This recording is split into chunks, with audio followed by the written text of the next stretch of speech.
কিছু কিছু সুখে এত খুশি থাকে মিশে। তো গাইস, ফেসবুকের ফার্স্ট পেমেন্ট আমার ঢুকে গেছে। এখন আমি তুলতে এসেছি, কত টাকা ঢুকলো তোমরা কি জানতে চাও? তাহলে ভিডিওটা শেষ পর্যন্ত দেখো।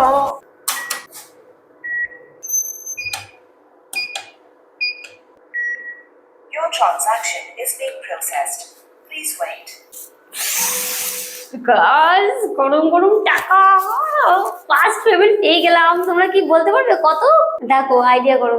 দেখো দেখো দেখো, অনেকটা আছে কিন্তু। গেস করো তোমরা কত পেয়েছি আমি। যা পেয়েছি বেশ অনেক ভালো লাগছে। আর তার থেকে 3 গুণ আমি টাকা খরচা করেছি, মানে এই ভিডিওর ক্ষেত্রে তার থেকে 1 ভাগ পেয়েছি। যাই হোক, যেটুকু পেয়েছি ভীষণ আনন্দ। আমি আশা করিনি যে পাবো, কিন্তু এত তাড়াতাড়ি পেয়ে গেছি, ভীষণ মজা লাগছে। আমি এবার যাই আমি শপিং এ। টাটা।